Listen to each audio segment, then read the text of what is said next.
ಎಲ್ರಿಗೂ ನಮಸ್ಕಾರ. Welcome back to my channel. ಇವತ್ತಿನ ವಿಡಿಯೋದಲ್ಲಿ ನಾನು ನನ್ನ ಬರ್ತಿಂಗ್ ಎಕ್ಸ್ಪೀರಿಯನ್ಸ್ ಶೇರ್ ಮಾಡ್ತಾ ಇದ್ದೀನಿ. This video is more special to me. ಏಕೆಂದರೆ ನೆಕ್ಸ್ಟ್ ಮಂತು ಶಸ್ತಾಗೆ 1 ಇಯರ್ ಕಂಪ್ಲೀಟ್ ಆಗ್ತಿದೆ.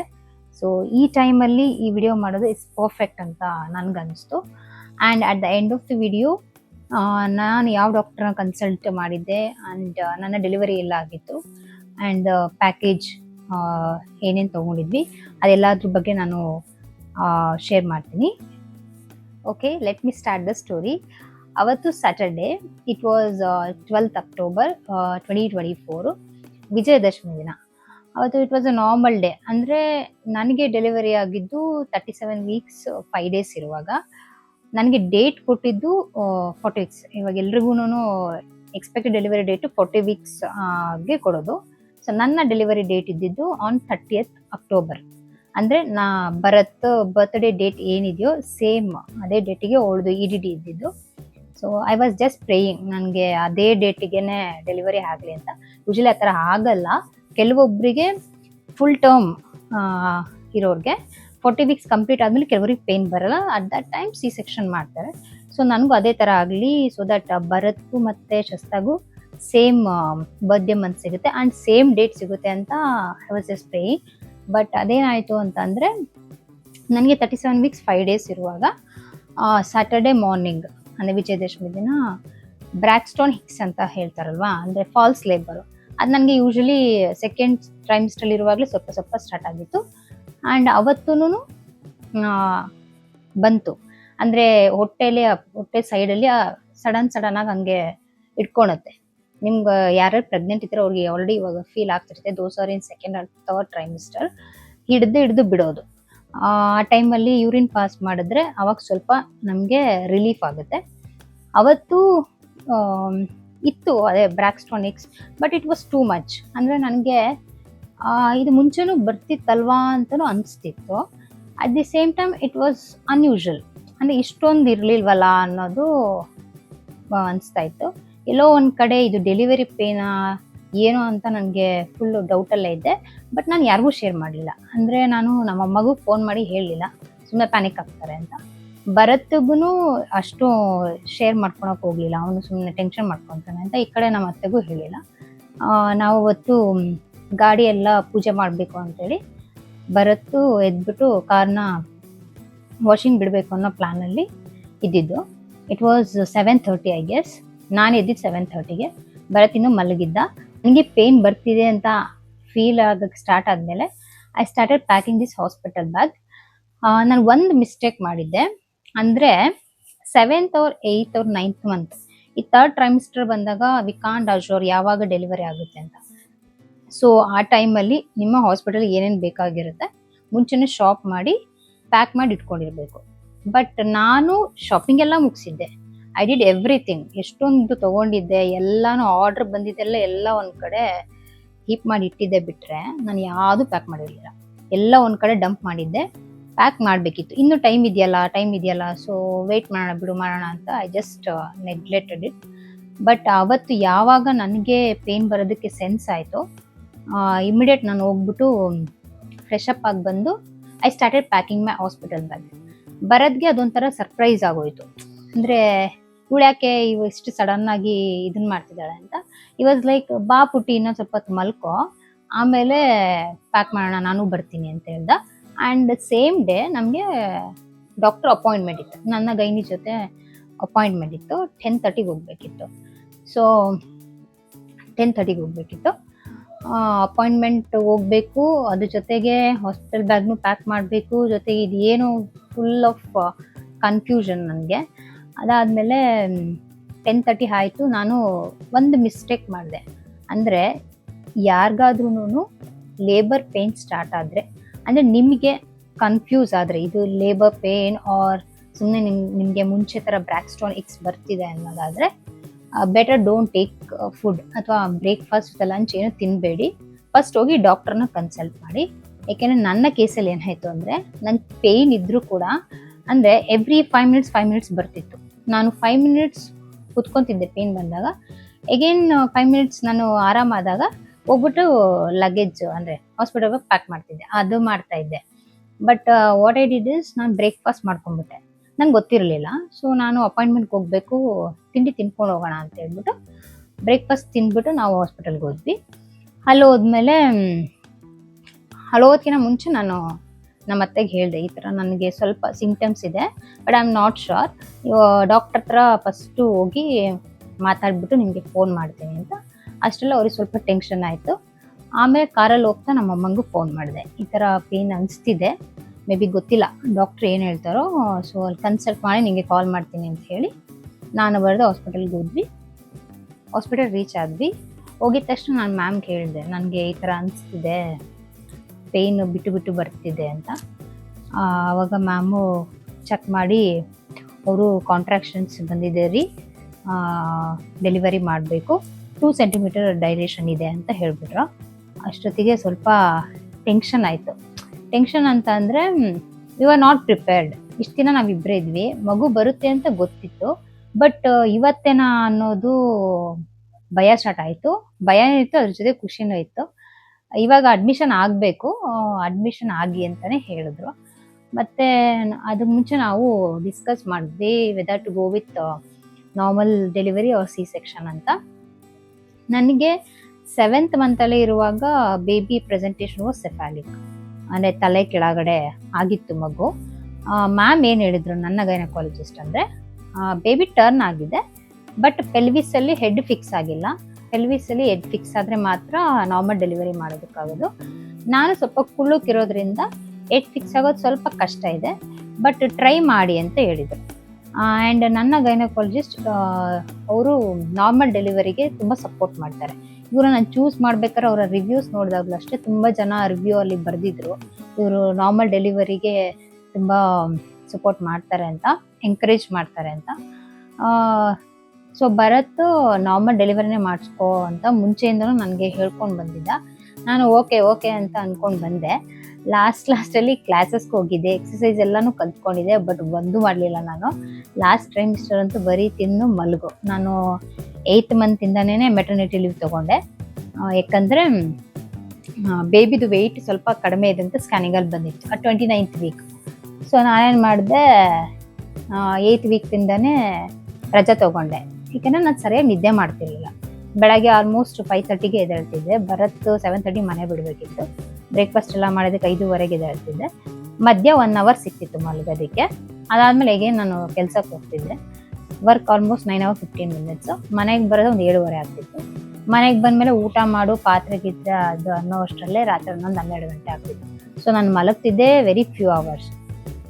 ಮ್ಯಾಮ್ ನನಗೆ ಮಗು ವೆಯ್ಟ್ ಕಡಿಮೆ ಇರೋದ್ರಿಂದ ಊಟದ ಜೊತೆಗೆ ನಿದ್ದೆನೂ ಮಾಡಬೇಕು ಅಂತ ಹೇಳಿದರು. ಊಟನ ನಾನು ಚೆನ್ನಾಗಿ ಮಾಡ್ತಿದ್ದೆ, ಫಿಶ್ ಎಲ್ಲ ತುಂಬ ತಿಂತಿದ್ದೆ, ಡ್ರೈ ಫ್ರೂಟ್ಸ್ ಎಲ್ಲ, ಬಟ್ ನಾನು ನಿದ್ದೆ ಮಾಡ್ತಿರಲಿಲ್ಲ.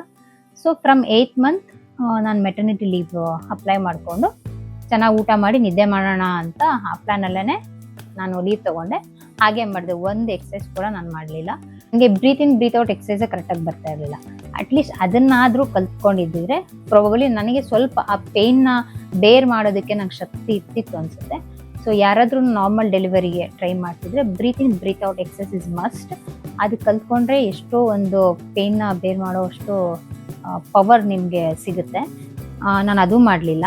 ಸೊ ಯಾವಾಗ ಡೆಲಿವರಿ ಇವಾಗ ಮಾಡಿಸ್ಬೇಕು ಅಂದಿದ ತಕ್ಷಣ ನಾನು ಸಿ ಸೆಕ್ಷನ್ ಮಾಡಿಸ್ಕೊತೀನಿ ಅಂತ ಕೂತ್ಕೊಂಡ್ಬಿಟ್ಟೆ.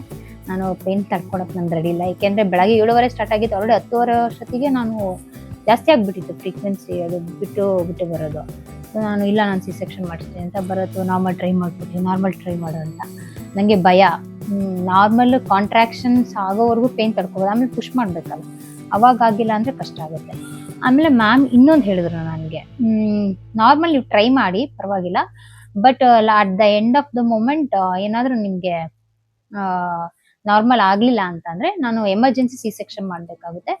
ಸೊ ಆವಾಗ ನೀವು ನನಗೆ ಹೇಳಂಗಿಲ್ಲ, ನಾರ್ಮಲ್ ಮಾಡ್ತೀನಿ ಅಂತ ಹೇಳಿ ಸಿ ಸೆಕ್ಷನ್ ಮಾಡಿದ್ದೀರಾ ಅಂತ ಕಂಪ್ಲೇಂಟ್ ಮಾಡೋಂಗಿಲ್ಲ. So you guys take a decision ಅಂತ ಹೇಳಿಬಿಟ್ರು.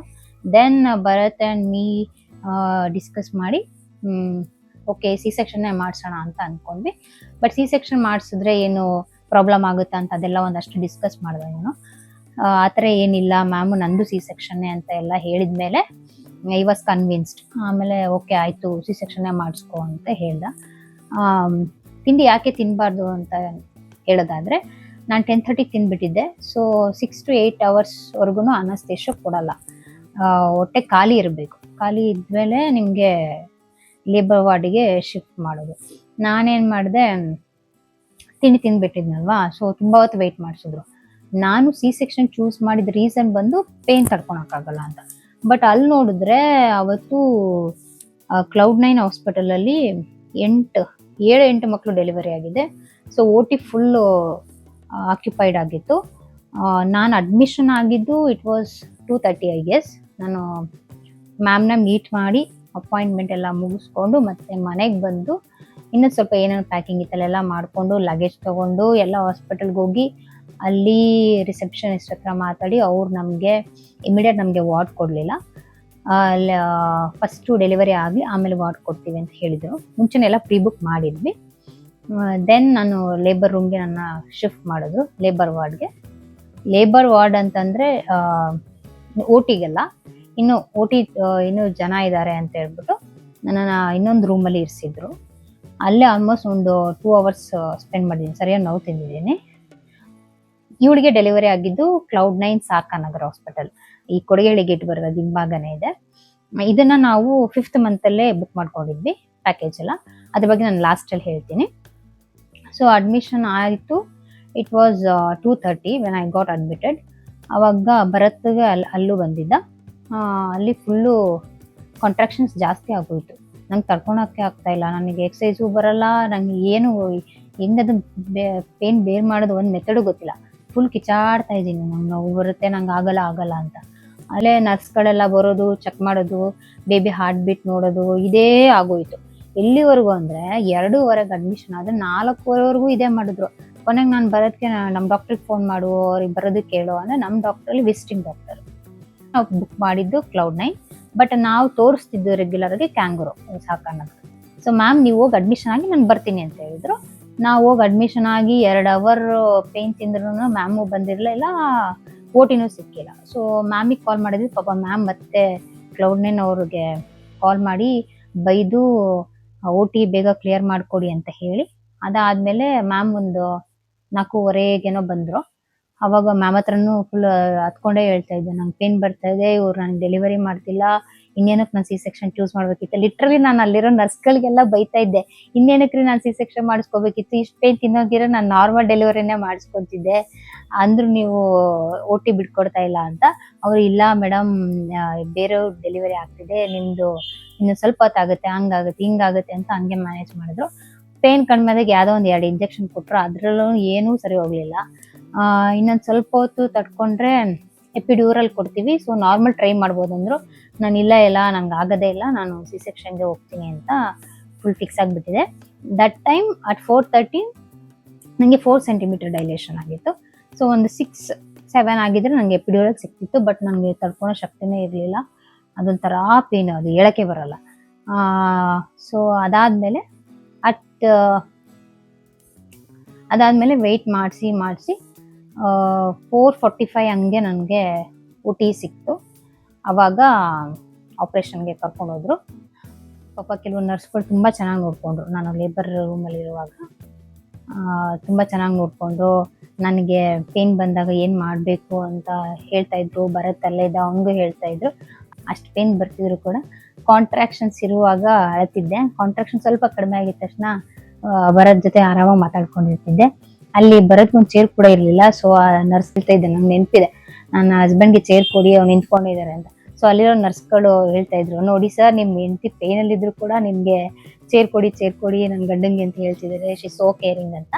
ಸರಿ ಹಂಗೆ ಹೇಳ್ತಾಯಿದ್ರು. ಖುಷಿ ಆಗ್ತಿತ್ತು, ಆ ಮೊಮೆಂಟಿಗೆ ಖುಷಿ ಆಗ್ತಿತ್ತು. ಎಗೇನ್ ಮತ್ತೆ ಪೇನ್ ಸ್ಟಾರ್ಟ್ ಆಗೋದು. ಹಂಗಾಗಿ 4:45 ಅಡ್ಮಿಷನ್ ಮಾಡಿಕೊಂಡ್ರು OTಗೆ ಹೋಗಿದ್ದಷ್ಟೇ.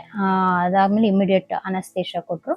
ಅನಸ್ತೇಷ ಕೊಟ್ಟು ಮಲಗಿಸಿದ್ದಷ್ಟೇ. ಆಮೇಲೆ ನನಗೇನೂ ಪೇನ್ ಫೀಲ್ ಆಗ್ತಿರ್ಲಿಲ್ಲ. ಆರಾಮಾಗಿದ್ದೆ ಅವಾಗ, ಫುಲ್ ಖುಷಿಯಾಗಿ, ಏನು ಗೊತ್ತಾಗ್ತಿರ್ಲಿಲ್ವಲ್ಲ, ಆರಾಮಾಗಿದ್ದೆ. ಫುಲ್ ಅದು ಕಟ್ ಮಾಡೋದು ಗರಗರ ಸೌಂಡ್ ಎಲ್ಲ ನನಗೆ ಕೇಳಿಸೋದು, ಬಟ್ ಪೇನ್ ಇರಲಿಲ್ಲ. ಸೊ 5:15ಗೇನೋ ಶಸ್ತಾ ಹುಟ್ಟಿದ್ಲು. ನನಗೆ ಒಂದು ಆಸೆ ಇತ್ತು, ನನಗೆ ಬೇಬಿ ಗರ್ಲೇ ಬೇಕು ಅಂತ.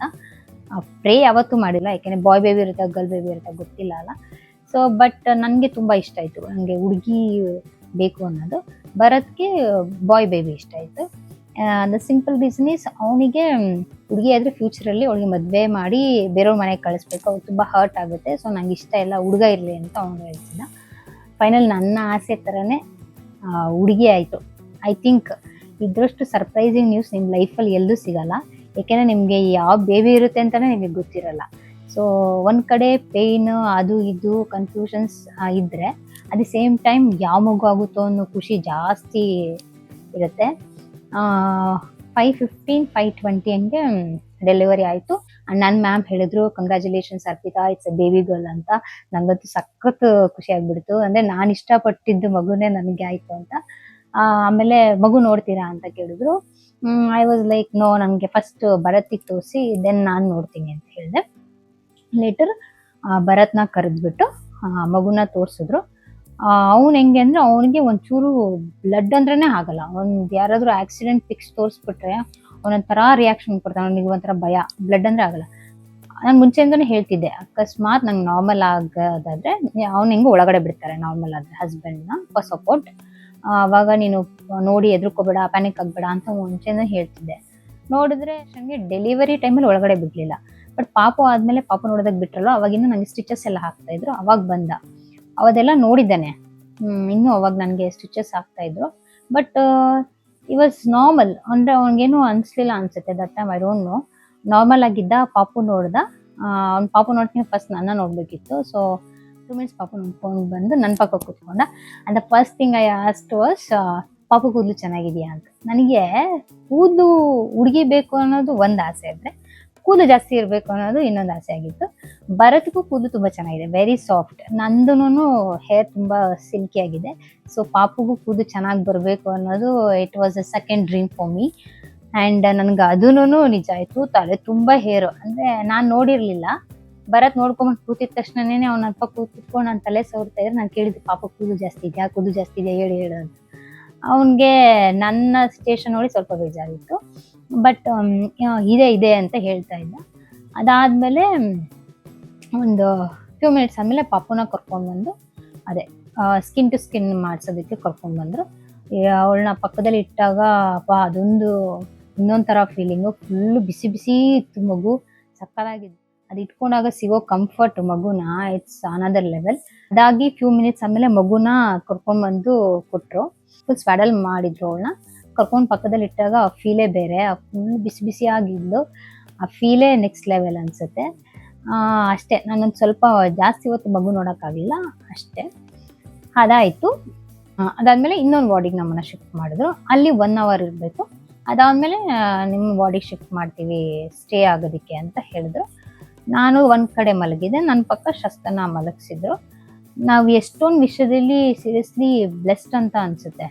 ಏಕೆಂದರೆ ಕೆಲವೊಂದು ಮಕ್ಕಳಿಗೆ ಲ್ಯಾಚಿಂಗ್ಗೆ ಸಮಸ್ಯೆ, ಲ್ಯಾಚೆ ಮಾಡೋದಕ್ಕೆ ಬರಲ್ಲ. ಇವಳು ಹೆಂಗೆ ಅಂದರೆ ಹುಟ್ಟಿದ ದಿನ ಅವಾಗ ತಾನೇ ಹುಟ್ಟಿದ್ದಾಳೆ, ಕೈಯಲ್ಲಿ ಮಿಟನ್ಸ್ ಹಾಕಿದ್ರೆ ಆ ಮಿಟನ್ಸ್ನ ಬಾಯಲ್ಲಿ ಇಟ್ಕೊಂಡು ಚೆನ್ನಾಗಿ ಲ್ಯಾಚ್ ಮಾಡ್ತಾ ಇದ್ಲು. ಸೊ ನನಗೆ ಎಷ್ಟೊಂದು ವಿಷಯದಲ್ಲಿ we are so blessed to have ಶಸ್ತ ಅನಿಸುತ್ತೆ. ಅವಳು ನಮಗೇನೂ ತೊಂದರೆ ಕೊಡಲಿಲ್ಲ. ನನಗೆ ಲ್ಯಾಚಿಂಗ್ ಸಮಸ್ಯೆನೇ ಆಗಿಲ್ಲ. ಕೆಲವ್ರಿಗೆ ಫೀಡಿಂಗ್ ಅನ್ನೋದೇ ಒಂದು ದೊಡ್ಡ ತಲೆನೋವು. ಏಕೆಂದರೆ ಮಗು ಆಗೋಗುತ್ತೆ, ನಮಗೆ ಮಗು ಬಂತು ಅನ್ನೋ ಖುಷಿ ಇರುತ್ತೆ. ಬಟ್ ಅದ್ರ ನೆಕ್ಸ್ಟ್ ಬರೋ ಪ್ರಾಬ್ಲಮ್ಸ್ ಯಾರಿಗೂ ಗೊತ್ತಿರಲ್ಲ. Feeding is one of the important thing. ಆ ಟೈಮಲ್ಲಿ ಲ್ಯಾಚಿಂಗ್ ಇಶ್ಯೂ ಬಂತಂದರೆ ತುಂಬ ಕಷ್ಟ. ಅಮ್ಮಂಗೂ ಕಷ್ಟ, ಮಗುಗೂ ಕಷ್ಟ. ಮಗುಗೆ ಹಾಲು ಕುಡಿಯೋಕ್ಕಾಗಲ್ಲ, ತಾಯಿಗೆ ಹಾಲು ಕುಡ್ಸೋಕ್ಕಾಗ್ತಿಲ್ಲ ಅಂತ ಟೆನ್ಷನ್ನು, ಆ ಸ್ಟ್ರೆಸ್ಸು, ಆ ಸ್ಟ್ರೆಸ್ಸಿಂದನೇ ಹಾಲು ಬರೋದಕ್ಕೆ ಸ್ಟಾಪ್ ಆಗುತ್ತೆ. ಬಟ್ ನನ್ನ ಕೇಸಲ್ಲಿ ಶಿ ವಾಸ್ ಸೋ ಆ್ಯಕ್ಟಿವ್. ಅವಳು ಡೆಲಿವರಿ ಆಗಿ ಫ್ಯೂ ಮಿನಿಟ್ಸಲ್ಲೇ ಫೀಡ್ ಮಾಡಿಸಿದ್ರು. ಅವಳು ಆರಾಮಾಗಿ ಫೀಡ್ ತೊಗೊಂಡ್ಳು. ಏನು ಊಟದನ್ನೇ ಕಲ್ತ್ಕೊಂಡ್ಬಂದಿದ್ಲು ಅನ್ನೋ ಥರನೇ ಇತ್ತು. ನಮಗೆ ಒಂಚೂರು ಸಮಸ್ಯೆನೇ ಮಾಡಲಿಲ್ಲ ಅವಳು. ಅದಾಯಿತು. ಆಫ್ಟರ್ ದ್ಯಾಟ್ 1 hour ಆದಮೇಲೆ ನಮ್ಮನ್ನು ರೆಗ್ಯುಲರ್ ವಾರ್ಡಿಗೆ ಶಿಫ್ಟ್ ಮಾಡಿದ್ರು. ರೆಗ್ಯುಲರ್ ವಾರ್ಡಲ್ಲಿ ಶಿಫ್ಟ್ ಮಾಡಿದಾದ್ಮೇಲೆ ಐ ವಾಸ್ ಕಂಟಿನ್ಯೂಸ್ಲಿ ಟಾಕಿಂಗ್. ನನಗೆ ಸರ್ಜರಿ ಆಗಿದೆ ಅಂತಲೇ ನನಗನ್ನಿಸ್ತಾ ಇಲ್ಲ. ಅಂದರೆ ನಾನು ನಾರ್ಮಲ್ ಆಗಿದ್ದೆ ಅಂತ ಅಂದರೆ ಎಲ್ಲರ ಹತ್ರ ಮಾತಾಡಿಕೊಂಡು ನಾನು ರೆಸ್ಟ್ ಮಾಡಬೇಕು ಅಂತ ನಂಗೆ ಅನಿಸ್ತಾನೆ ಇರಲಿಲ್ಲ. ಬಟ್ ನನಗೆ ನೀರು ಕುಡಿಬೇಕು ಅಂತ ತುಂಬ ಅನಿಸ್ತಿತ್ತು. ನೀರು ಬೇಕು ಅಂತ ಇದ್ದೆ. ಬಟ್ 6 hours ಆಗೋವರೆಗೂ ನೀರು ಕೊಡಲ್ಲ ಅಂತ ಹೇಳಿದರು. ಹೆಂಗಪ್ಪ 6 hour ತಡ್ಕೊಂಡಿರೋದು ಅಂತಲೇ ಮಾತಾಡ್ಕೊಂಡು ಕೂತ್ಕೊಂಡಿದ್ದೆ ನಾನು. ಬಂದವ್ರನ್ನೆಲ್ಲ ವಿಸಿಟರ್ಸ್ನೂ ಚೆನ್ನಾಗೇ ಮಾತಾಡ್ಸ್ತಿದ್ದೆ, ಬರೋದ್ ಜೊತೆ ಕಂಟಿನ್ಯೂಸ್ ಮಾತಾಡ್ತಿದ್ದೆ. ನಮ್ಮಮ್ಮ ಎಲ್ಲ ರೆಸ್ಟ್ ಮಾಡು, ಮತ್ತೆ ನೈಟ್ ಮಗು ಮಲಗಲ್ಲ ಅನ್ಸುತ್ತೆ, ಯೂಶ್ವಲಿ ಹಂಗೆಲ್ಲ ಮಕ್ಕಳು ಫಸ್ಟ್ 3 months ನೈಟ್ ಮಲಗಲ್ಲ, ಬೆಳಗ್ಗೆ ಮಲಗುತ್ತೆ. ಸೊ ಅವಾಗ ನೋಡ್ಕೊಬೇಕು, ಮಲ್ಕೊ ಅಂದ್ರೂ ನಾನು ಸುಮ್ಮನೆ ಮಾತಾಡ್ಕೊಂಡೇ ಕೂತಿದ್ದೆ. ಅದಾದ್ಮೇಲೆ ಡೆಲಿವರಿ ಆಗಿ 6 hours ನೀರು ಕೊಟ್ಟರು. ಫಸ್ಟ್ ಒಂದು ಗ್ಲಾಸ್ ಆಫ್ ಹಾಟ್ ವಾಟರ್ ಕೊಟ್ಟರು. ಅದಾದಮೇಲೆ ಜ್ಯೂಸ್ ಏನಾದ್ರು ಬೇಕಿದ್ರೆ ತೊಗೋಬೋದು ಅಂತ ಹೇಳಿದ್ರು. ನನಗೆ ಮೂಸಂಬಿ ಜ್ಯೂಸು ಮತ್ತು ಮಸ್ಕ್ ಮಿಲನ್ ಜ್ಯೂಸ್ ಅನಿಸುತ್ತೆ, ಅದೆರಡು ಕೊಟ್ಟರು. ನೆಕ್ಸ್ಟ್ ಡೇನೇ ಊಟ ಅಂದರೆ ಬ್ರೇಕ್ಫಾಸ್ಟ್ ಎಲ್ಲ ಕೊಡೋದು ಅಂತ ಹೇಳಿದ್ರು. ಸೊ ಅವತ್ತು ಡೆಲಿವರಿ ಆಗಿದ್ದ ದಿನ ನೋಡೋದಕ್ಕೆ ಅಂತ ನಮ್ಮ ಅಕ್ಕ, ನಮ್ಮ ಬಾವ, ನಮ್ಮ ನಿತ್ವಿಕ್ ಎಲ್ಲ ಬಂದಿದ್ರು. ಮತ್ತು ಬರ ಸಿಸ್ಟರ್ ಮೇಘಕ್ಕ, ಪ್ರವೀಣಣ್ಣ, ಸೂರ್ಯಾಂಶ್ ಅಂದರೆ ಅವ್ರ ಮಗು ಎಲ್ಲ ಬಂದಿದ್ರು. ಸೊ ಹಂಗೆ ನಾವಿದ್ದು 2 nights 3 days. So family relatives ಎಲ್ಲ ಬಂದು ನೋಡ್ಕೊಂಡು ಹೋಗ್ತಾ ಇದ್ರು. ಫಸ್ಟ್ ಡೇ ಇಂದ ನಮ್ಮ ನಿತ್ವಿಕಿಗೆ ಅಂದರೆ ನಮ್ಮ ಅಕ್ಕನ ಮಗ, ಅವನಿಗೆ ಫಸ್ಟ್ ಡೇ ಇಂದನೂ ಅವಳ ಕಂಡು ತುಂಬ ಇಷ್ಟ. ಅಂದರೆ ಅವಳನ್ನ ನೋಡಿದ್ದ ಮೊಮೆಂಟಿಂದನೂ ನನ್ನ ಹತ್ರ ಫೋಟೋಸ್ ಇದೆ. ಆ ಫೋಟೋಸ್ ನೋಡಿದ್ರೆ ಎಷ್ಟು ರಿಯಲ್ ಅನಿಸುತ್ತೆ, ಎಷ್ಟು ಖುಷಿ ಪಟ್ಟ ಅಂದರೆ ಅವ್ನ ಫೋಟೋಸ್ ನೋಡಿ ಆ ಸೇಮ್ ಹ್ಯಾಪಿನೆಸ್ಸು, ಅಷ್ಟೇ ಖುಷಿ ಅವ್ನಿಗೆ ಇವಾಗಲೂ ಇದೆ. ಅವಳ ಕಂಡು ತುಂಬ ಇಷ್ಟಪಡ್ತಾನೆ, ಅಷ್ಟೇ ಖುಷಿಯಾಗಿ ಆಟ ಆಡಿಸ್ತಾನೆ. ಆಮೇಲೆ ಯಾರ ಹತ್ರ ಬೇಕಾದ್ರೂ ರೂಢಾಗಿರ್ತಾನೆ, ಬಟ್ ಅವಳ ಹತ್ರ ತುಂಬ ಸಾಫ್ಟಾಗಿ, ಜೆಂಟಲಾಗಿ ನನ್ನ ಶಸ್ತಮ್ಮ ಅಂದ್ಕೊಂಡು ತುಂಬ ಸಾಫ್ಟಾಗಿ ಹ್ಯಾಂಡಲ್ ಮಾಡ್ತಾನೆ ಅವಳನ್ನ. ಇನ್ನೊಂದು ನಮಗೆ ಸ್ಪೆಷಲ್ ಮೊಮೆಂಟ್ ಅಂದರೆ ಅವತ್ತು ನೈಟ್, ಅಂದರೆ ಡೆಲಿವರಿ ಆಗಿದ್ದು 2 nights ನಾವು ಉಳ್ಕೊಂಡಿದ್ದು. ಭರತ್ತು ನಮ್ಮ ಅಮ್ಮಂಗೂ ಇರೋದಕ್ಕೆ ಬಿಡಲಿಲ್ಲ, ನಮ್ಮ ಅತ್ತೆಗೂ ಬಿಡಲಿಲ್ಲ. ನಾನೇ ನೋಡ್ಕೊತೀನಿ ಮಗುನು ಮತ್ತು ಅರ್ಪಿತನ ಅಂತೇಳಿ ಅವನೇ ಉಳ್ಕೊಂಡ. ಅಂದರೆ ಅವನಿಗೇನು ಅಭ್ಯಾಸನೇ ಇರಲಿಲ್ಲ. ಅಂದರೆ ಒಂದು ಮಗು ಹುಟ್ಟಿದೆ ಅಂದರೆ ಅದನ್ನು ಎತ್ಕೊಳೋದಕ್ಕೂ ಬರಬೇಕಲ್ವಾ, ಅವ್ನಿಗೇನು ಗೊತ್ತಿರಲಿಲ್ಲ. ಬಟ್ ಎಲ್ಲ ಫ್ರಮ್ ಸ್ಕ್ರ್ಯಾಚ್ ಅವನು ಅವತ್ತಿಂದನೇ ಕಲ್ತಿದ್ದು. ಹೆಂಗೆ ಕಲ್ತ್ಕೊಂಡ ಅಂದರೆ ಹಾಸ್ಪಿಟಲಿಂದ ಡಿಸ್ಚಾರ್ಜ್ ಬರೋ ಅಷ್ಟರಲ್ಲಿ ಫ್ರೋ ಆಗ್ಬಿಟ್ಟಿದ್ದ ಅವನು. ಅಂದರೆ ಮಗುನ ಹೆಂಗೆ ಹಿಡ್ಕೋಬೇಕು, ಹೆಂಗೆ ಬರ್ತ್ ಮಾಡಿಸ್ಬೇಕು. ಅಂದರೆ ಹುಡುಗರು ಯಾವುದೇ ಥಿಂಗ್ಸ್ನ ಸೀರಿಯಸ್ ಆಗಿ ತೊಗೊಂಡ್ರೆ, ಅಂದರೆ ಅವ್ರು ಇಷ್ಟಪಡೋರಿಗೆ ಏನಾದರೂ ಮಾಡಬೇಕು ಅನ್ನೋದನ್ನ ಸೀರಿಯಸ್ ಆಗಿ ತೊಗೊಂಡ್ರೆ ಅವರು 100% ಎಫರ್ಟ್ ಹಾಕಿ ಕಲಿತಾರೆ. ಅನ್ನೋದಕ್ಕೆ ಎಕ್ಸಾಂಪಲ್ ಅಲ್ಲಿರೋ ಸಿಸ್ಟರ್ಸ್ ಹತ್ರ ನೋಡಿಕೊಂಡು, ಅವ್ರು ವಿಸಿಟಿಂಗ್ ಬರೋರಲ್ವ, ಅವ್ರನ್ನ ನೋಡಿಕೊಂಡು ಅವ್ರ ಹತ್ರ ಕೇಳಿಕೊಂಡು, ನಿಮ್ಗೆ ಏನೇ ಡೌಟ್ಸ್ ಇದ್ರು ಅವ್ರ ಹತ್ರ ಕೇಳೋನು, ಡಿಸ್ಕಸ್ ಮಾಡೋನು, ಯಾವ ಥರ ಹೋಲ್ಡ್ ಮಾಡಬೇಕು, ಹೆಂಗೆ ಬರ್ಪ್ ಮಾಡಿಸ್ಬೇಕು ಎಲ್ಲ ತಿಳ್ಕೊಂಡು ಅವನು ಬರೋ ಅಷ್ಟರಲ್ಲಿ ಎಲ್ಲನೂ ಕಲ್ತಿದ್ದ. ಆ 2 night ನನ್ನ ಶಸ್ತನ ನೋಡ್ಕೊಂಡಿದ್ದೆ ಬರತ್ತು. ನಮ್ಮಮ್ಮ ಇರ್ತೀನಿ ಅಂದ್ರೂ ಅವ್ನು ಬಿಡಲಿಲ್ಲ. ಇಲ್ಲ ನೀವು ಹೋಗು, ಪರವಾಗಿಲ್ಲ ನಾನು ನೋಡ್ಕೊಳ್ತೀನಿ ಅಂತ. ಇವ್ನಿಗೆ ಹೆಂಗೆ ಅಂದರೆ ನಿದ್ದೆ ಜಾಸ್ತಿ, ಅಂದರೆ ನಿದ್ದೆ ಚೆನ್ನಾಗಿ ಮಾಡಬೇಕು, ಯಾವತ್ತೂ ನಿದ್ದೆ ಎಲ್ಲ ಸ್ಕಿಪ್ ಮಾಡಲ್ಲ. ಬಟ್ ಅವತ್ತು ನಮ್ಮಿಬ್ರಿಗೋಸ್ಕರ ಅವನಿಗೆ 2 nights ಫುಲ್ ಎದ್ದಿದ್ದ. That was a beautiful moment ಅಂತ ನನಗೆ ಅನಿಸುತ್ತೆ.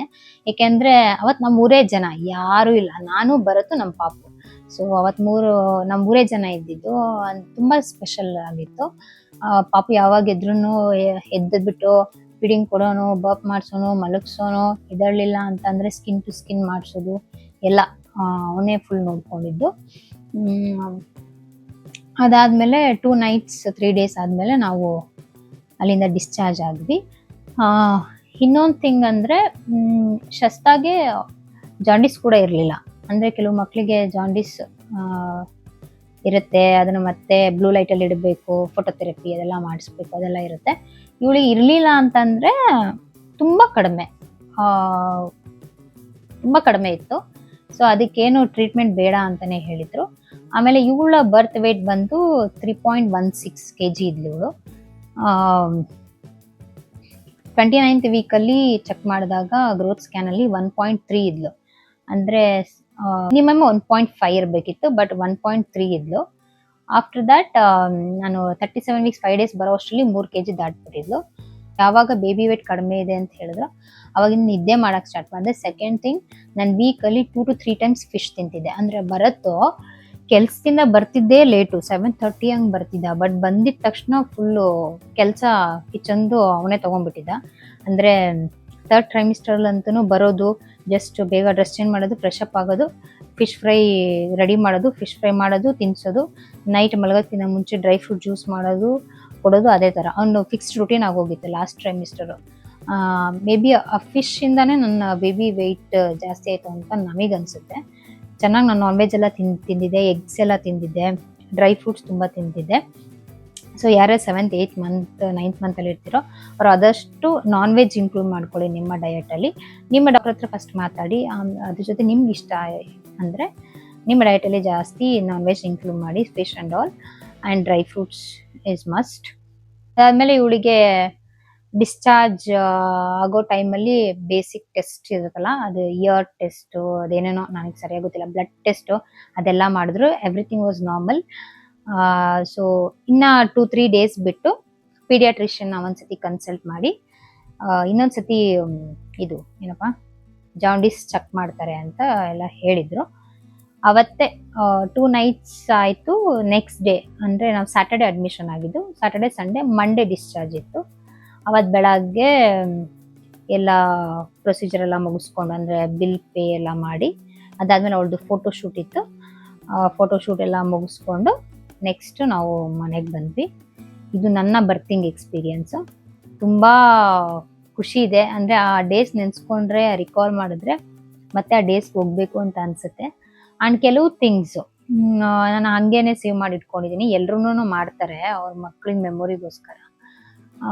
ಆಮೇಲೆ ಈ few things like tissue, wet tissue ತುಂಬ ಯೂಸ್ ಮಾಡ್ತೀವಲ್ಲ ಮಗು ಆದಮೇಲೆ, ಅದಾಗಲಿ, ಅಥವಾ ಅವಳಿಗೆ ಫಸ್ಟ್ ಇವಳಿಗೆ ಯೂಸ್ ಮಾಡಿದ್ದು ವೆಟ್ ವೈಪ್ಸ್ ಆಗಿರ್ಬೋದು, ಅಥವಾ ಜೆಂಟಲ್ ವಾಶ್, ಬಾಡಿ ಲೋಷನ್ ಸ್ಮೆಲ್ಲೆಲ್ಲ ತೊಗೊಂಡ್ರೆ it will immediately recall those memories. ಮತ್ತೆ ಆ ಮೊಮೆಂಟಿಗೆ ಓದಂಗೆ ಅನಿಸುತ್ತೆ. ಸೊ ನಾನು ಕೆಲವೊಂದು ಹಂಗೆ ಖಾಲಿ ಆಗಿದ್ರು ಕೂಡ ನಾನು ಹಂಗೆ ಸೇವ್ ಮಾಡಿ ಇಟ್ಕೊಂಡಿದ್ದೀನಿ. ಫಸ್ಟಿಗೆ ಇವಳಿಗೆ ಯೂಸ್ ಮಾಡಿದ್ದು ಅವೆನೋ ಬೇಬಿ, ಫಸ್ಟಿಗೆ ಇವಳಿಗೆ ಯೂಸ್ ಮಾಡಿದ್ದು ಅವೆನೋ ಬೇಬಿದು ಜೆಂಟಲ್ ವಾಶ್ ಮತ್ತು ಲೋಷನ್ ಎಲ್ಲ. ಅದನ್ನು ಖಾಲಿ ಆದರೂ ಹಂಗೆ ಇಟ್ಕೊಂಡಿದ್ದೆ. ಸ್ಮೆಲ್ ಕುಡಿದಿದ ತಕ್ಷಣ ನಂಗೆ ವಾಪಸ್ ಮೆಮೊರೀಸ್ಗೆ ತೊಗೊಂಡು ಹೋದಂಗೆ ಅನಿಸುತ್ತೆ. ಆ್ಯಂಡ್ ಅವಳಿಗೆ ಹುಟ್ಟಿದ ತಕ್ಷಣ ಹಾಸ್ಪಿಟಲ್ಲೇ ಅವರೇನೇನೆ ಈ ಫುಲ್ ಬಾಡಿ ಸೂಟು, ಕ್ಯಾಪ್, ಮಿಟನ್ಸ್ ಎಲ್ಲ ಹಾಕಿ ಕೊಡ್ತಾರೆ. ಸೊ ಇದೆಲ್ಲ ಹಾಗೆ ಎತ್ತಿಟ್ಕೊಂಡಿದ್ದೀನಿ. ಅವಳಿಗೆ ಫಸ್ಟ್ ಹಾಕಿದ್ದ ಡ್ರೆಸ್ಸು. ಕೆಲವೊಂದು ಮಿತ್ಸ್ ಇದೆ, ಹುಟ್ಟಿದ ಮಕ್ಕಳಿಗೆ ಹೊಸ ಬಟ್ಟೆ ಹಾಕಬಾರ್ದು ಅಂತ. ಹೊಸ ಬಟ್ಟೆಯಿಂದ ಇನ್ಫೆಕ್ಷನ್ ಹರಡ್ಬೋದು ಅಂತ ಅಷ್ಟೇ. ಬಟ್ ಹಾಸ್ಪಿಟಲೆಲ್ಲ ಅವರು ತುಂಬ ಹೈಜೀನ್ ಮೇಂಟೈನ್ ಮಾಡ್ತಾರಲ್ವ, ಜೊತೆಗೆಲ್ಲ ಸ್ಟೆರೈಲೇ ಇರುತ್ತೆ. ಆದ್ದರಿಂದ ಅವರು ಹೊಸ ಬಟ್ಟೆನೇ ಹಾಕ್ತಾರೆ. ಇದು ಅವಳಿಗೆ ಹಾಕಿದ್ದು, ಫಸ್ಟ್ ಹಾಕಿದ್ದು ಡ್ರೆಸ್. ಆ್ಯಂಡ್ ಫಸ್ಟ್ ತೆಗ್ದಿದ್ದು ಫೋಟೋ ಇಲ್ಲಿ ಹಾಕಿರ್ತೀನಿ. ಈ ಫೋಟೋನ ನಾವೆಲ್ಲರಿಗೂ ಶೇರ್ ಮಾಡಿದ್ದು. ಆ್ಯಂಡ್ ದೆನ್ ಈ ಸ್ವ್ಯಾಡಲು, ಇದೆಲ್ಲ ಮುಂಚೆನೇ ಹೇಳಿದ್ನಲ್ಲ, ತುಂಬ ಥಿಂಗ್ಸ್ ನಾನು ಶಾಪ್ ಮಾಡಿದ್ದೆ, ಎಲ್ಲನೂ ತೊಗೊಂಡ್ಬಿಟ್ಟಿದ್ದೆ. ಮನೇಲಿ ಮುಂಚೆನೇ ಎಲ್ಲ ತೊಗೋಬಾರ್ದು, ಕೂಸಿಟ್ಟೋದಕ್ಕಿಂತ ಮುಂಚೆ ಪುಲಾವಿ ಹೊಲಿಸ್ಬಾರ್ದು, ಅದು ಇದು ಗಾದೆ ಎಲ್ಲ ಹೇಳಿದ್ರು. ಬಟ್ ನಾವು ಯಾವುದೂ ಕೇಳಿಲ್ಲ. ಯಾಕೆಂದರೆ ಲಾಸ್ಟ್ ಮೂಮೆಂಟಲ್ಲಿ ಏನು ತೊಗೊಂಡೆ ಕೂತ್ಕೊಂಡ್ರೆ ಬ್ಲ್ಯಾಂಕ್ ಆಗಿಬಿಡ್ತೀವಿ. ಏನು ತೊಗೊಂಡೋಗ್ಬೇಕು, ಏನು ತೊಗೊಳ್ಬಾರ್ದು ಅಂತಲೇ ಗೊತ್ತಾಗಲ್ಲ. ಇವಾಗ ನೋಡಿ ನಾನು ಎಲ್ಲ ತೊಗೊಂಡಿದ್ದೆ, ಬಟ್ ನಾನು ಪ್ಯಾಕ್ ಮಾಡಿರಲ್ಲ. ಅಷ್ಟಕ್ಕೆ ನನಗೆ ಭಯ ಸ್ಟಾರ್ಟ್ ಆಯಿತು. ಸಪೋಸ್ ಏನು ತೊಗೊಂಡಿಲ್ಲ ಅಂದಿದ್ರೆ ಇನ್ನೂ ನಾನು ಪ್ಯಾನಿಕ್ ಆಗ್ತಿದೆ. ಸೊ ಮುಂಚೆನೇ ಹಾಸ್ಪಿಟಲ್ ಬ್ಯಾಗಲ್ಲಿ ಪ್ಯಾಕ್ ಮಾಡಿ ಇಟ್ಕೊಂಡಿರಿ. ನನ್ನ ಹಾಸ್ಪಿಟಲ್ ಬ್ಯಾಗಲ್ಲಿ ಏನೇನು ಪ್ಯಾಕ್ ಮಾಡಿದ್ದೆ ಅಂತ ನಾನು ನೆಕ್ಸ್ಟ್ ವಿಡಿಯೋದಲ್ಲಿ ತೋರಿಸ್ತೀನಿ. ಸೊ ಇದು ಅವಳಿಗೆ ಯೂಸ್ ಮಾಡಿದ್ದು ಸ್ವ್ಯಾಡಲ್. ಫಸ್ಟ್ ಟೈಮ್ ಇದರಲ್ಲಿ ಅವಳನ್ನ ರ್ಯಾಪ್ ಮಾಡಿ ಕೊಟ್ಟಿದ್ದು. ಸೊ ಇದೆಲ್ಲ ಪ್ಯಾಕ್ ಮಾಡಿ ಒಂದು ಕಡೆ ಇಟ್ಟು ಬರತ್ತೆ ಮುಂಚೆನೇ ತೋರಿಸಿದ್ದೆ. ಈ ಬ್ಯಾಗಲ್ಲಿ ಇದಿದೆ, ಸ್ವ್ಯಾಡಲ್ಸ್ ಎಲ್ಲ ಇಲ್ಲಿದೆ. ಪಾಪ ಕೊಟ್ಟಿದ ತಕ್ಷಣ ನೀನು ಇದನ್ನು ಕೊಡು ಅಂತ ನಾನು ಹೇಳಿಬಿಟ್ಟು ಹೋಗಿದ್ದು. ಆ್ಯಂಡ್ ದಿಸ್ ಸ್ಪಾಂಜ್ ನಾನು ತುಂಬ ಯೂಸ್ ಮಾಡಿದ್ದೀನಿ. ಅವಳು ಹುಟ್ಟಿದ ಮೇಲೆ ನಾನು ತುಂಬ ಯೂಸ್ ಮಾಡಿದ್ದಂದರೆ ಇದು ಸಖತ್ ಕಂಫರ್ಟಬಲ್ ಆಗಿದೆ. ಅಂದರೆ ಇವಳು ಹುಟ್ಟಿದ್ದು October, she is a winter baby. ಆ ಚಳಿಗೆ ಇದು ಪರ್ಫೆಕ್ಟ್ ಆಗಿತ್ತು. ಸೊ ಇದೆಲ್ಲ ಹಾಕ್ಕೊಂಡ್ರೆ ಅಥವಾ ಇದೆಲ್ಲ ನೋಡಿದ್ರೆ ನನಗೆ ಶಸ್ತ ಅದು ನ್ಯೂ ಬಾರ್ನ್ ಡೇಸೇ ನಂಗೆ ನೆನಪು ಬರುತ್ತೆ. ಸ್ವಲ್ಪ ಬೇಜಾರು ಆಗುತ್ತೆ ದೊಡ್ಡಳಾದ್ಲು ಅಂತ. But at the same time ಖುಷಿನೇ ಆಗುತ್ತೆ. ಇವಾಗ ದೊಡ್ಡಳಾದ್ಮೇಲೆ ಅವಳದು ಆ್ಯಕ್ಟಿವಿಟೀಸ್ ಆಗಿರ್ಬೋದು, ಅಥವಾ ಇನ್ನೂ ನಾಟಿ ಆಗಿರ್ತಾರೆ ಬೇಬೀಸು, ನಡೆದಾಡೋದು ಅಥವಾ ಬೇಕಾಡೋದು ಅದೆಲ್ಲ ನೋಡಿದ್ರೆ ತುಂಬ ಖುಷಿ ಅನಿಸುತ್ತೆ. ಆ್ಯಂಡ್ 1 or 2 words ಅವ್ರು ಮಾತಾಡೋದು. So first 3 months of new Born stage ತುಂಬ ಕಷ್ಟ. ಅವಾಗ ಏನು ಎಂಟರ್ಟೈನ್ಮೆಂಟ್ ಇರಲ್ಲ, ಅವು ಏನೂ ಮಾಡಲ್ಲ, ನಗಲ್ಲ, ಸಖತ್ತು ಕಷ್ಟ ಅನಿಸುತ್ತೆ. ಹೋಗ್ತಾ ಹೋಗ್ತಾ ಹೋಗ್ತಾ ಫ್ರಮ್ 3 months ತುಂಬ ಚೆನ್ನಾಗಿ ಅನಿಸುತ್ತೆ. ಇವಾಗಂತೂ ಇನ್ನೂ ಚೆನ್ನಾಗಿ ಅನಿಸುತ್ತೆ. Yes, this is my birthing experience. Next part of the video is about the maternity package. As I told before, ನನಗೆ ಡೆಲಿವರಿ ಆಗಿದ್ದು Cloud9 ಸಹಕಾನಗರ್. ಇದನ್ನು ನಾವು 5th ಮಂತಲ್ಲಿ ಇರುವಾಗ ಪ್ಯಾಕೇಜ್ನ ಬುಕ್ ಮಾಡ್ಕೊಂಡಿದ್ವಿ. ಅಂದರೆ ನಾನು ಕನ್ಸಲ್ಟ್ ಮಾಡೋ ಡಾಕ್ಟರು 5th ಮಂತಿಗೆ ಬರಲಿ, ಆವಾಗ ಡಿಸ್ಕಸ್ ಮಾಡೋಣ, ನಾನು ಒಂದಷ್ಟು ಆಪ್ಷನ್ಸ್ ಕೊಡ್ತೀನಿ, ಆ ಆಪ್ಷನ್ಸಲ್ಲಿ ನಿಮ್ಗೆ ಯಾವ ಹಾಸ್ಪಿಟಲ್ ಬೇಕೋ ಅದು ನೀವು ಚೂಸ್ ಮಾಡ್ಕೋಬೋದು ಅಂತ ಹೇಳಿದರು. 5th ಮಂತ್ ಬಂದಾದಮೇಲೆ ಮ್ಯಾಮ್ ಹೇಳಿದಾಗೆ ನಾವು ಡಿಸ್ಕಷನ್ಗೆ ಕೇಳಿದ್ವಿ. ಆಗ ಅವ್ರು ನಮಗೆ ಆಪ್ಷನ್ಸ್ ಕೊಟ್ಟಿದ್ದು 3. ಒಂದು rainbow, and second one was Motherwood, third one was Cloud nine. ಈ 3 ಆಪ್ಷನ್ಸ್ ನಮಗೆ ಕೊಟ್ಟಿದ್ರು. ಇದನ್ನು ನೀವೇ ಹೋಗಿ ಹಾಸ್ಪಿಟಲ್ ನೋಡಿಕೊಂಡು, ವಾರ್ಡ್ ನೋಡಿಕೊಂಡು ನಿಮಗೆ ಯಾವುದು ಕಂಫರ್ಟಬಲ್ ಅನಿಸುತ್ತೆ, ಇಷ್ಟ ಆಗುತ್ತೆ, ನಿಮ್ಮ ಬಡ್ಜೆಟ್ಗೆ ಯಾವ್ದು ಮ್ಯಾಚ್ ಆಗುತ್ತೆ ಅದನ್ನು ಬಂದು ಹೇಳಿ. ಬುಕ್ ಮಾಡೋದಕ್ಕೆ ಅಲ್ಲಿಯವ್ರದ್ದೇ ನಂಬರ್ ನಮ್ಗೆ ಸೆಂಡ್ ಮಾಡಿದ್ರು. ರೇನ್ಬೋ ಏನು ಬೇಡ, ಮದರ್ವುಡ್ ಅಥವಾ ಕ್ಲೌಡ್9 ಅಂತ ಅಂದ್ಕೊಂಡಿದ್ವಿ. ಫಸ್ಟ್ ಹೋಗಿ ನೋಡ್ಕೊಂಡು ಬರೋಣ, ದೆನ್ ವಿಲ್ ಡಿಸೈಡ್ ಅಂತ ನಾವು ಕ್ಲೌಡ್9 ಫಸ್ಟ್ ಹೋಗಿದ್ದು. ಕ್ಲೌಡ್9ಗೆ ಹೋದಾಗ ತುಂಬ ಇಷ್ಟ ಆಯಿತು, ವಾರ್ಡ್ ಎಲ್ಲ ಚೆನ್ನಾಗಿತ್ತು. ಫಸ್ಟ್ ನಾವು ಹೋಗಿದ್ದು ಕ್ಲೌಡ್9ಗೆ ಹೋಗಿ ವಾರ್ಡ್ ಎಲ್ಲ ನೋಡಿದ್ವಿ, ಇಷ್ಟ ಆಯಿತು. ಪ್ಯಾಕೇಜ್ ಕೂಡ ನಾವು ಫಸ್ಟ್ ಡಿಸ್ಕಸ್ ಮಾಡ್ಕೊಂಡ್ವಿ. ಬಟ್ ಮದರ್ವುಡ್ ಒಂದ್ಸತಿ ನೋಡ್ಬಿಟ್ಟು ಫೈನಲ್ ಆಗಿ ಹೇಳೋಣ ಅಂತೇಳಿ ನಾವು ಮದರ್ವುಡ್ ಕೂಡ ನೋಡ್ಕೊಂಡು ಬಂದ್ವಿ. ಮದರ್ವುಡ್ದು ಕ್ಲೌಡ್9ದು ಆಲ್ಮೋಸ್ಟ್ ಸೇಮ್ ಇತ್ತು, ಬಟ್ ನಮಗೆ ಕ್ಲೌಡ್9 ಇಷ್ಟ ಆಗಿದ್ದು. ಸೊ ನಾವು ಕ್ಲೌಡ್9 ತಗೊಳ್ಳೋಣ ಅಂತೇಳಿ ಫೈನಲಿ ಇದನ್ನೇ ಚೂಸ್ ಮಾಡಿದ್ವಿ. ಇವರು ನಮಗೆ ಕೋಟ್ ಮಾಡಿದ್ದು 1,75,000, ಅಂದರೆ 2 nights 3 days ಸ್ಟೇ ಇರುತ್ತೆ, with breakfast, lunch and dinner, everything included, only for the patient, ನಮಗಷ್ಟೇ. ಅದ್ರ ಜೊತೆಗೆ ಬೇಸಿಕ್ ಮೆಡಿಸಿನ್ಸು ಎಲ್ಲ ಇನ್ಕ್ಲೂಡ್ ಆಗುತ್ತೆ. ಅದೆಲ್ಲ ಸೇರಿ 1.75 ಆಗುತ್ತೆ. Extra facilities like neonatal intensive care unit, NICU ಏನು ಹೇಳ್ತೀವಿ ಅದಾಗಿರ್ಬೋದು, ಅಥವಾ ಫೋಟೋಥೆರಪಿಗೆ ಅದೆಲ್ಲ ಸಪ್ರೇಟ್ ಚಾರ್ಜಸ್ ಆಗುತ್ತೆ ಅಂತ ಹೇಳಿದರು ನಮಗೆ.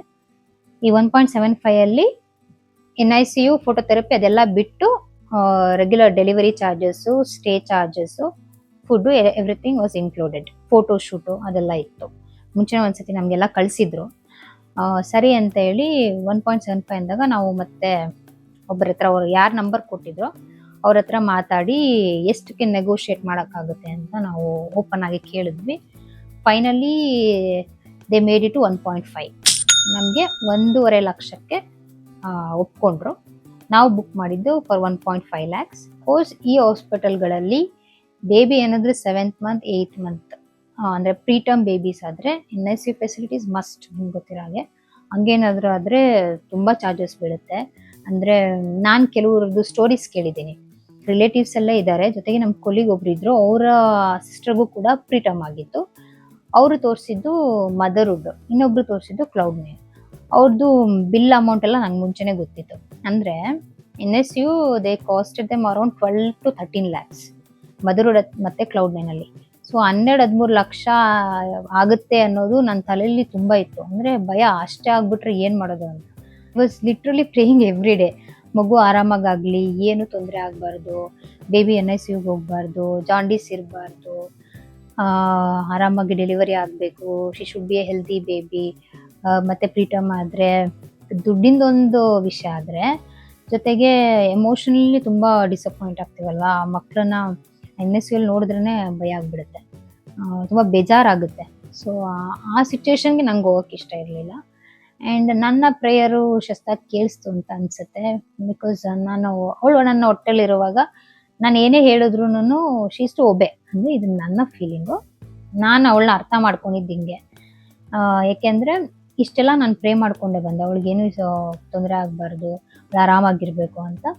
ಡೆಫಿನೆಟ್ಲಿ ಅವಳಿಗೆ ಏನೂ ಇಶ್ಯೂಸ್ ಇರಲಿಲ್ಲ, ಆರಾಮಾಗೇ ಇದ್ಲು, ಜೊತೆ ಜಾಂಡೀಸು ಇರಲಿಲ್ಲ.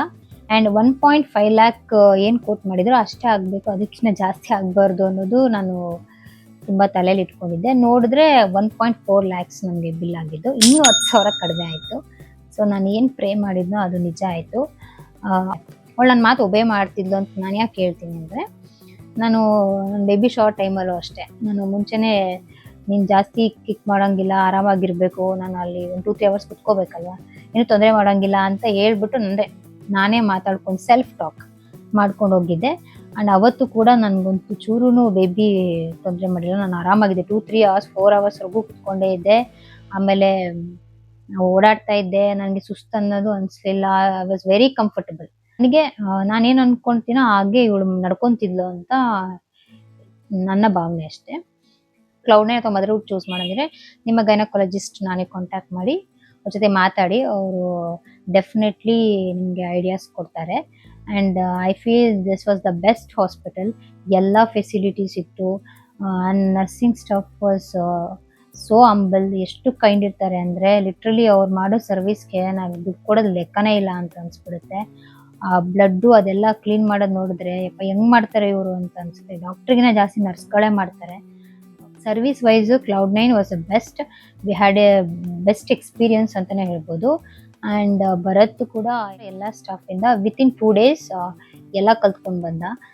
ಅಂದರೆ ಎಲ್ಲಾನು ಪ್ರತಿಯೊಂದೂ ನೀಟಾಗಿ ಬಂದು ಈ ಥರ ಮಾಡ್ಬೇಕು ಸರ್, ಆ ಥರ ಮಾಡಬೇಕು ಅಂತ ಎಲ್ಲ ಹೇಳ್ಕೊಡೋರು. ಆ್ಯಂಡ್ ನಮ್ಗೇನೂ ತೊಂದರೆ ಆಗಲಿಲ್ಲ. ಅಂದರೆ ಈ ಥರ ಏನು ಪ್ರಾಬ್ಲಮ್ ಮಾಡಲಿಲ್ಲ. So the stay was very comfortable. ನನಗೆ ಡೆಲಿವರಿಗೆ ಹೋಗಿದ್ದೀನಿ ಅಂತಲೇ ಅನಿಸ್ತಿರ್ಲಿಲ್ಲ, ಯಾವುದೋ ಹೋಟೆಲ್ಗೆ ಹೋಗಿದ್ದೀವಿ ಅನ್ನೋ ಫೀಲು. ನಂಗೆ ಬಿಟ್ಟು ಬರೋಕ್ಕೂ ಮನಸ್ಸಿರಲಿಲ್ಲ. ಅಂದರೆ ಅಲ್ಲಿ ನಾನು ಬರೋದು ಪಾಪ 3 ಜನ ಇರ್ತಿದ್ವಿ ನೈಟ್ ಹೊತ್ತು. ಸೊ ಇನ್ನೊಂದು 2 ದಿನ ಇದ್ದಿದ್ರೆ ಚೆನ್ನಾಗಿರ್ತಿತ್ತು ಅಂತಲೂ ಅನಿಸ್ತಿತ್ತು. ಬಟ್ ಏನು ಮಾಡೋಕ್ಕಾಗಲ್ಲ. ಆಮೇಲೆ ಅಲ್ಲಿ ಏನು ರೆಸ್ಟ್ರಿಕ್ಷನ್ಸ್ ಇರಲ್ಲ. ನೀನು ಬಿಸಿ ನೀರು ಕುಡಿ, ನೀನು ತಣ್ಣೀರು ಕುಡಿ, ಯಾರು ಹೇಳೋರಿಲ್ಲ ಕೇಳೋರಿಲ್ಲ. ಅಂದರೆ ಡಾಕ್ಟರ್ಸ್ ಕೂಡ ಏನು ನನಗೆ ತಣ್ಣೀರು ಕುಡಿಬೇಡಮ್ಮ ಅಂತ ನಂಗೆ ಹೇಳಿರಲಿಲ್ಲ. ನನಗೆ first sip of water, hot water ಕೊಟ್ಟಿದ್ದು. ಲೇಟ್ರನ್ನು ಅವ್ರು ನನಗೆ ಹೇಳಿದ್ನಲ್ಲ, ಮಸ್ಕ್ ಮಿಲನ್ ಜ್ಯೂಸು ಎಲ್ಲ ಜ್ಯೂಸ್ ಕೊಟ್ಟರು. ನಾನು ಆಮೇಲೆ ಕುಡಿದಿದ್ದೆ ಕೋಲ್ಡ್ ವಾಟರು. ನನಗೆ ಈವನ್ ಬಾತ್ರೂಮಲ್ಲಿ ಹ್ಯಾಂಡ್ ವಾಶ್ ಕೂಡ ನಾನು ಕೋಲ್ಡ್ ವಾಟರಲ್ಲೇ ಮಾಡ್ಕೊಂಬಂದಿದ್ದು. ನನಗೆ ಹಾಟ್ ವಾಟರ್ ಯೂಸ್ ಮಾಡ್ಬೇಕು ಅನ್ನೋದು ನನ್ನ ತಲೆಯಲ್ಲೇ ಇಲ್ಲ. ನಾವು ಮಾತ್ರ ಅವ್ರು ಏನೇ ಹೇಳಿದ್ರು, ಯಾರು ಏನೇ ಹೇಳಿದ್ರು, ಫಸ್ಟ್ ಡಾಕ್ಟ್ರ್ ಹತ್ರ ಮಾತಾಡ್ತಿದ್ವಿ. ಅವ್ರು ಓಕೆ ಅಂದರೆ ಫಾಲೋ ಮಾಡ್ತಿದ್ವಿ, ಇಲ್ಲ ನಾವು ಫಾಲೋ ಮಾಡ್ತಿರ್ಲಿಲ್ಲ. ಎಷ್ಟೊಂದೆಲ್ಲ ವೀಡಿಯೋಸ್ ನೋಡ್ಬಿಟ್ಟು ನಾವು ವಿಡಿಯೋಗಳಲ್ಲಿ ಇನ್ಸ್ಟಾಗ್ರಾಮ್ ಎಷ್ಟೊಂದು ಡಾಕ್ಟರ್ಸ್ ವೀಡಿಯೋಸ್ ಮಾಡ್ತಾರಲ್ಲ, ಅದನ್ನ ನೋಡ್ಬಿಟ್ಟು ಅದನ್ನೇ ಫಾಲೋ ಮಾಡ್ತಿದ್ವಿ. ಫಸ್ಟು ಪೇರೆಂಟ್ಸು ಅದು ಮಾಡಬಾರ್ದು ಇದು ಮಾಡಬಾರ್ದು ಅಂತ ಹೇಳೋರು. ಲೇಟರ್ ನಾವು ಎಕ್ಸ್ಪ್ಲೈನ್ ಮಾಡಿದಾಗ ಅವರು ಕೂಡ ಕನ್ವಿನ್ಸ್ ಆಗೋರು. ಅವರು ಕನ್ವಿನ್ಸ್ ಆಗಿ ಅವ್ರೇನಾದರೂ ಬೇರೆ ಮಕ್ಕಳನ್ನ ಮೀಟ್ ಮಾಡಿದ್ರೆ ನ್ಯೂ ಬಾರ್ನು, ಅವ್ರ ಎಕ್ಸ್ಪೀರಿಯನ್ಸ್ ಶೇರ್ ಮಾಡೋರು. ಏನಿಲ್ಲ ಬಿಸಿನೀರೇ ಕೊಡಬೇಕು ಅಂತೇನಿಲ್ಲ, ಅದು ಆ ಥರನೇ ಇರಬೇಕು ಅಂತೇನಿಲ್ಲ. ಅಂದರೆ ನಮ್ಮ ಹತ್ರ ಏನು ಕಲಿತಿದ್ರೋ ಅದನ್ನ ಹೋಗ್ಬಿಟ್ಟು ಅವರಿಗೆ ಹೇಳ್ಕೊಡೋರು. ನಮ್ಮಮ್ಮ ಇದು ತುಂಬ ಮಾಡಿದ್ದಾರೆ.